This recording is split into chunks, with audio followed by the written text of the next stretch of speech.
So, I don't know if you know this, but Drizzle, the soft guy era, it's a joke. The whole time. It's not to be taken literal, guys. Actually, you know what? I knew it was a joke. I had a lot of responses because actually the soft guy era video that I made had the most views I've ever gotten, which says something about dating being a hot button topic on this channel, because that was the video that the algorithm picked up the most, and I got some pretty interesting responses on there. Some people, it was mainly positive. It got way more likes than it did dislikes. It got more positive feedback than negative, but a lot of people kind of like dismissed it as a joke. And then I remember one guy actually went on to say that, I was a pick me and, don't forget your worth, when one, I think I said multiple times in the video it was a joke, and I never told guys to forget their worth. My whole point about that video was to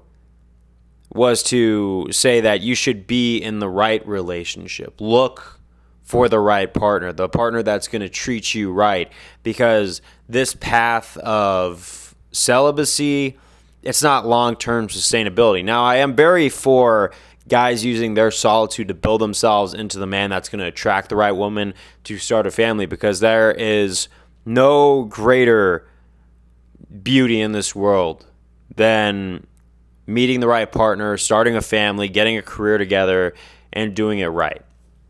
But a lot of people don't get to do that nowadays.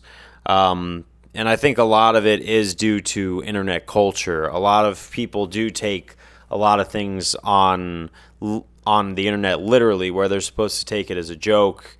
And there's a lot of hate and rage bait because controversy sells.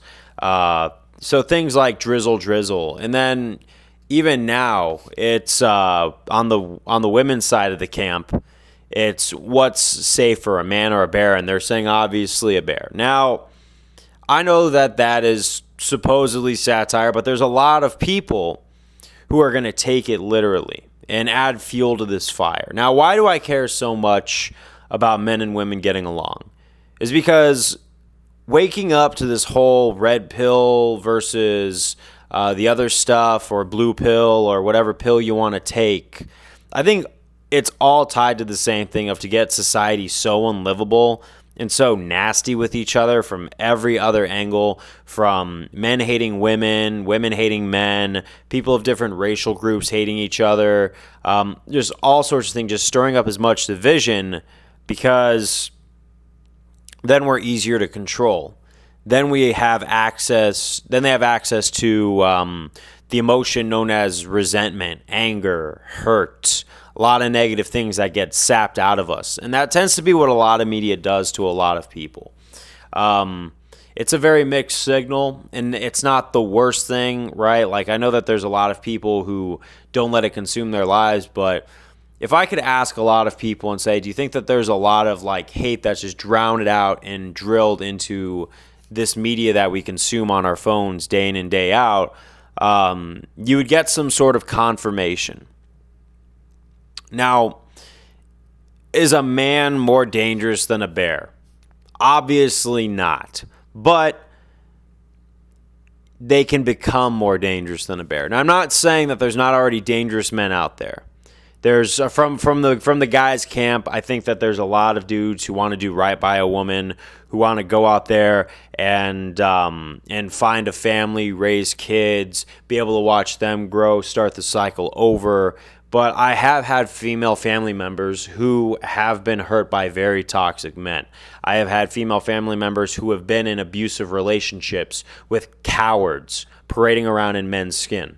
So to the ladies who watch this, I feel your pain when you sign up to be in a relationship and the guy ends up not being who you thought he was. He turns a heel and becomes a very dark, abusive person, because that does happen out there. And I'm not going to go out like with all these other manosphere dudes and say, well, it's your fault for choosing. I mean, yeah, we all choose our partners, but I've chosen to date women who started one way and ended out a completely different way. So you can't really blame women or men for getting into a relationship that they thought was going to be prosperous and then end up, abusive. As these things do happen in life, people change. People change over time, and then people change suddenly. Just why sometimes I understand why divorces happen is because they're just not the same anymore.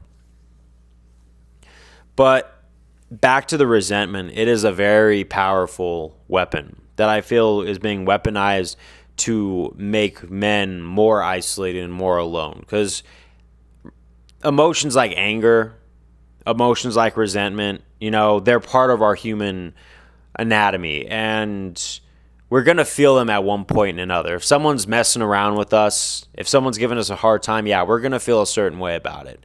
If we're ostracized from a certain group of people, there's going to be some resentment there. Resentment, anger, hurt, they're all human emotions that are embedded in us. And I think that when I read that one comment on, no, guys, this guy's a pick-me, know your worth, I was thinking, man, this guy must really be hurt and dug into this group. Because when I get on to some of those red pill content channels, it's not that I'm necessarily disagreeing with everything they say about men's issues, but the way they go about it, sometimes they spew some very violent things. Sometimes they say some really off-color stuff and then get mad when people look at them a certain way for taking it from 0 to 60. And it's all based on resentment. It could give us a very big complex as to, even though we're hurt, we can do no wrong. Because we think that when we're hurt, we can do whatever. But that's where I feel like men are really going. And that's mainly when I make dating content.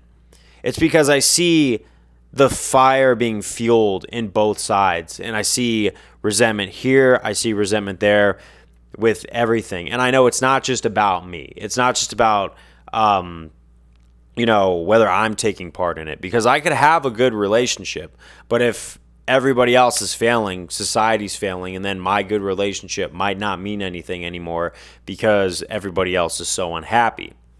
And the solution is very complex. It's not just a one thing fits all. But what I want men to understand, that you are valued in the resentment you feel if you have been mistreated. We've all been mistreated by a partner. I've had a lot of relationships, especially in my early 20s, where my heart was shattered and I became that gym bro. I became that angry guy that would listen to Linkin Park when he woke up, run to the gym, go through classes, go back to the gym, run back to his dorm, and just listen to Linkin Park. I remember my senior year of college. That's all I ever spent. I lost a very valuable relationship, and it made me feel inadequate. And I spent every day pumping iron and listening to Linkin Park and feeling like I was worthless. It created a vacuum of resentment until I started to find myself somewhere down the road. And I did have to go through a few years of hurt. You can't just shut off your resentment. You can't just shut off your negative feelings. And you can't just shut off your anger. But men, you are not more dangerous than a bear. Whoever says something like that is obviously just trying to bait you, get you to get all wild up, and it does add fuel to the gigantic gender dating dynamic that goes down. But they want you to feel a certain way so you can get leverage. So although you do have to feel a feeling of hurt sometimes, the best thing is not to let that eat you alive and not make you feel like it is the end of the world, because betrayal is one of the craziest things that you could experience in this world. Being treated like less than a human is one of the craziest things you could feel in this world. And I think that's where a lot of men have been radicalized into a lot of these quote-unquote extremists, because I don't really think they're that extreme. I think that they're pretty moderate, but there's some areas where I have seen guys, especially if you read some of those message boards, thinking some very dark things. And that might not be my situation, but I don't want to have to worry for people's safety because some guy's about to lose his mind. That's not healthy. to think about in any society. We always like to, forget about the forgotten people until the forgotten people come back out of the shadows absolutely hurt. And then they really give us reasons to, think maybe we overlooked some parts of society. So I do care about men's mental health, strictly because, I understand that although men are not as dangerous as bears, when they feel angry, when they feel resentment, when they feel lonely, they are on a very tragic fast track to becoming more dangerous than bears. And just because you can't see it doesn't mean it doesn't happen. And you probably just don't want to. Sometimes you just got to burst the bubble. Peace out.